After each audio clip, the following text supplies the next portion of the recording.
दोस्तों, ये तो आप सभी जानते हैं कि बजरंगबली प्रभु श्री राम के सबसे खास और सबसे बड़े भक्त थे। लेकिन क्या आप ये जानते हैं कि एक ऐसा भी समय आया था जब श्री राम को अपने प्रिय हनुमान पर ब्रह्मास्त्र चलाना पड़ा था। दरअसल एक पौराणिक कथा में बताया गया है कि जब श्री राम रावण का वध करके अयोध्या वापस लौटे थे तो उन्हें अयोध्या राज्य का राजा बना दिया गया था।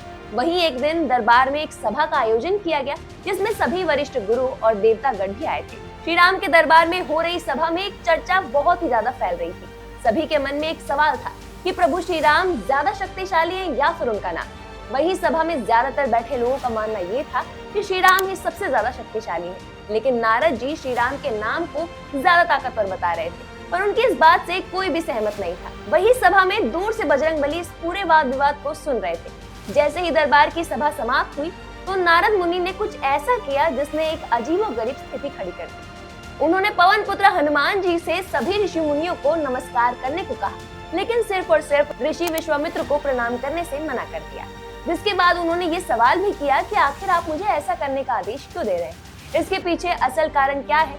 तब नारद जी ने बताया कि पहले ऋषि विश्वामित्र राजा थे, इसलिए उनकी गिनती ऋषियों में करना बेकार है। बस फिर क्या होना था, हनुमान जी ने ठीक वैसा ही किया जैसा नारद ने उन्हें कहने को कहा। उन्होंने सबको नमस्कार किया पर विश्वामित्र को नहीं किया। अब ये होने के बाद ऋषि विश्वामित्र भी शांत नहीं बैठे, उनके गुस्से का पारा भी दोगुना हो गया। इसके बाद उन्होंने श्री राम के गुरु होने के नाते उन्हें आदेश दिया कि वो बिना समय बिताए बजरंगबली का फौरन वध कर दे। अब राम जी के लिए ये बहुत असमंजस की घड़ी थी, जिसमें ना ही तो वो अपने गुरु का आदेश टाल सकते थे और न ही अपने भक्त का वध कर सकते थे।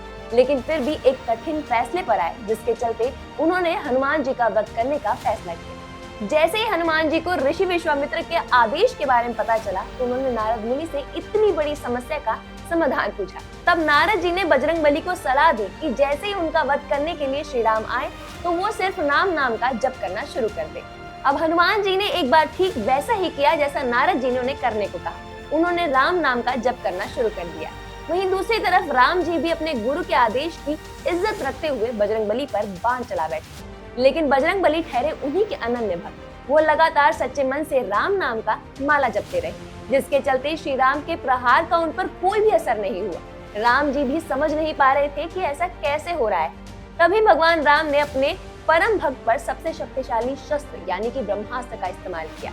लेकिन हैरान करने वाली बात ये थी कि ब्रह्मास्त्र भी बजरंगबली का बाल भी बांका नहीं कर पाया। दोस्तों, आपको बता दें कि नारद जी को ये नजारा देखकर बहुत दुख हो रहा था कि भगवान और उनके सबसे खास और परम भक्त के बीच ये सब हो रहा है। इसके बाद बिना समय गवाए वो सीधा विश्वामित्र जी के पास गए और उनके चरण छूते हुए उनसे माफी मांगने लगे। जिसके बाद विश्वामित्र ने भी नारद जी को माफ कर दिया। तो आपने देखा कि किस तरह बजरंगबली ने अपनी सच्ची और साफ भक्ति का परिचय भरी सभा में दिया, और तो और उनकी इसी भक्ति ने मृत्यु को भी धूल चटा दी। वैसे भगवान श्री राम के लिए बजरंगबली के अंदर जो श्रद्धा भाव है उससे सभी बहुत अच्छे से परिचित हैं। इस भक्ति भाव की वजह से ही बजरंगबली को भक्त शिरोमणि भी कहा जाता है। आज की हमारी इस वीडियो में बस इतना ही। अगर आपको ये वीडियो पसंद आई हो तो इस वीडियो को लाइक करें, शेयर करें और ऐसे ही वीडियोस को देखने के लिए हमारे पेज को फॉलो करना ना भूलें।